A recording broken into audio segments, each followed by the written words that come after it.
Seorang nelayan merasakan perahunya bergerak naik turun akibat dihempas gelombang air laut. Waktu yang diperlukan perahu untuk bergerak dari puncak ke lembah 3 sekon.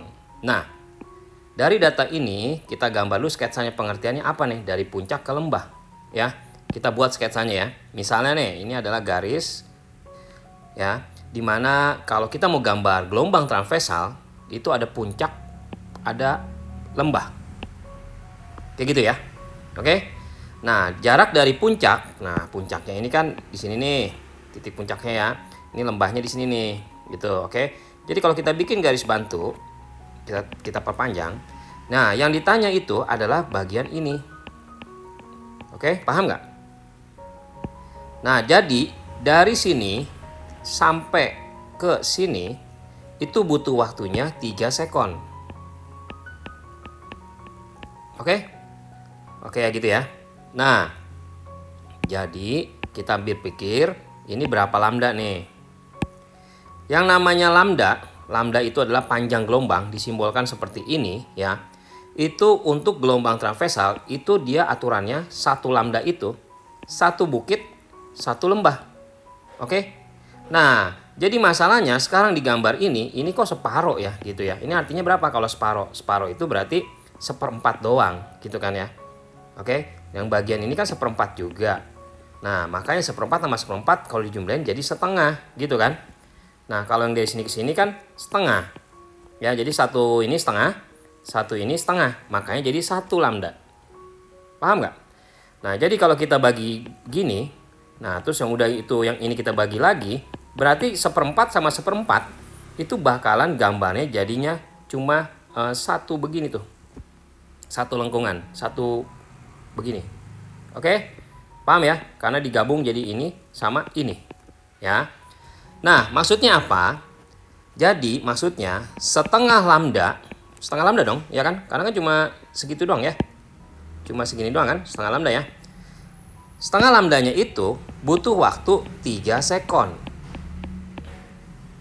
Oke, paham? Nah, kita harus mencari 1 lambdanya. 1 lambdanya berapa? Kita mikir nih, setengahnya aja 3 nih. Kalau 1 berapa? Ya dikaliin 2 aja dong, di double ya kan? Jadi 6 sekon. Benar? Nah, ini artinya kalau kita mau pakai matematika boleh sih caranya gini. Caranya kalau kita mau pakai cara matematika, kita bisa menggunakan aturan gini. 1 dibagi setengah dikali sampingnya 3. Ya, jadi 1 dibagi setengah dikali 3. Nah, 1 dibagi setengah itu sama aja 1 dibalik dong kalau pembagian, ya kan? Hasilnya sama aja ya. 1 kali 2 kali 3 itu 6. Oke, paham ya? Tapi kan untuk kasus di sini, ini kan hitungannya gampang, ya kan? Karena setengahnya aja 3. Berarti kalau setengahnya 3, satunya ya kita kaliin 2 aja, ya kan? Jadi 6 sekon.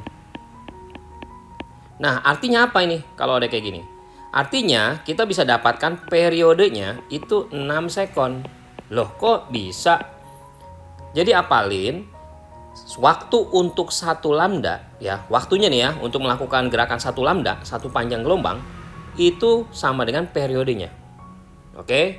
Jadi kalau dia 1 lambda ininya sekon, nah itu namanya periode. Udah ingetin aja gitu ya. Yang kedua, kita cari lagi pernyataannya. Nelayan juga mengamati bahwa jarak antar puncak gelombang meter. Nah, meter nih satuan sekarang kita lagi main. Oke, kita sketsa aja dulu nih. Misalnya gini ya. Jelasinnya gini. Jarak antara puncak, ini puncak, ini lembah, ini puncak. Ya, dan terus berulang, ya kan? Tapi kita hanya butuh ini aja karena jarak antara puncak, ini puncak sama puncak nih. Nah, jadi kita hanya butuh dari puncak ke puncak.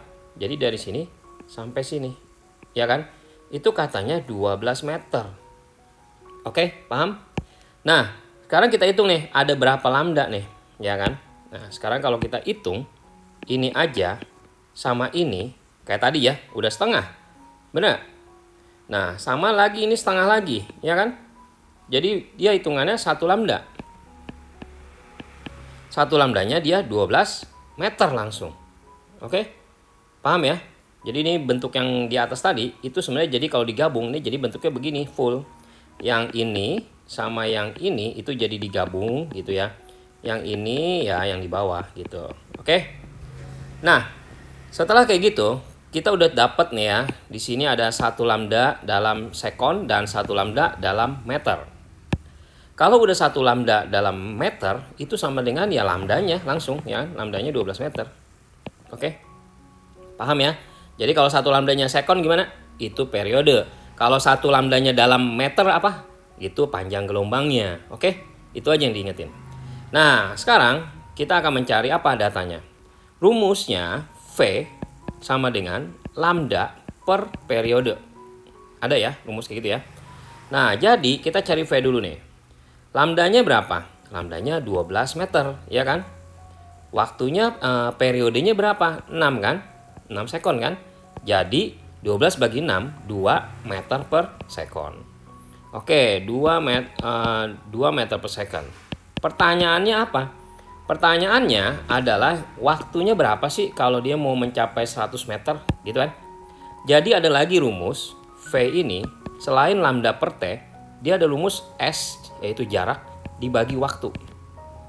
Oke, paham ya? V itu sama S per T. Nah, kalau kita mau mencari T, nyari waktunya, rumusnya apa nih? Nah, rumusnya adalah kita cari S dulu, baru dibagi V. Ya kan? Kalau lupa, bingung dari mana, takut kebalik gitu, kita buat aja persamaan yang sederhana. Misalnya, 2 itu dapat dari 6 bagi 3. Bener nggak? Gimana sih kalau mau nyari 6? Atau gimana kalau kita mau mencari 3 deh ya? Karena kita lagi ngomongin teh ya. Gimana kalau kita mau mencari 3? Ya pasti 6 bagi 2. Nah, berarti gimana kalau kita mau mencari T?